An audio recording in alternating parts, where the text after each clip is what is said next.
I was reading this week about Parler. Do you know what Parler is? Oh, yeah. Do you know what Parler is? Yeah. One guy, good. Okay. He's on it. Yeah. He's in the militia. No, he's not. It's, I mean, you can be on it. It's like turning into like the right-wing Twitter, the right-wing Facebook. It was shot to #1 in the Apple Store and Google. Okay. If you think it's bad that we have curated feeds now, which we do, of course, we don't all see the same news. We see the opposite news. That's why a vast majority of Republicans still think Trump won the election. Right, right. But now we're going to have different platforms, apparently. This is because, and I was criticizing someone last week for Twitter threw off this guy who was one of the heads of Homeland Security, and he was giving his opinion about the wall and Mexicans, and it wasn't my opinion, but it was an opinion. Right. It should not have been shut down. They're not doing it well. So now these people, of course, are saying, well, we'll go start our own. And they did. And now we're not ever going to hear the same information. I don't know how we achieve these goals that you're talking about, worthy though they are. One of the things we can achieve is let people have a forum, but make sure you know who they are. It's like, you're a health guy, right?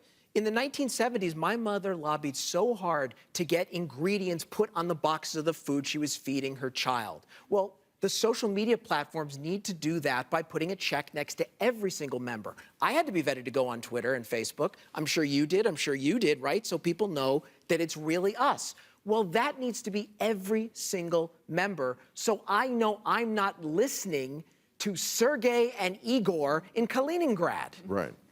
But if we want to bring back people, you know, bring back the right, we have to at least pretend slightly that every single major news network is not completely leftist. Right. You know, I was just trying to watch the returns. Everyone was crying. It's like, go to MSNBC. No, they're crying too. If we're crying about the returns from Allegheny County, and we're just explicitly showing that our newscasters are so completely biased, of course the right's going to go somewhere else. Of course they're going to leave the traditional news. And, you know, the New York Times, forget it. It has nothing to say to the right. And I think that's where that's this issue that our country actually needs us. You know, we all need to grow up. The news gathering sources need to grow up. The people on air, no more crying on the news. Like, they'll tell you about somebody getting beheaded after school, but then you get the Allegheny County returns, and oh my God, they just have to be taken out in a stretcher. We're just gonna have to really suck it up and be a little less partisan in the news. I agree.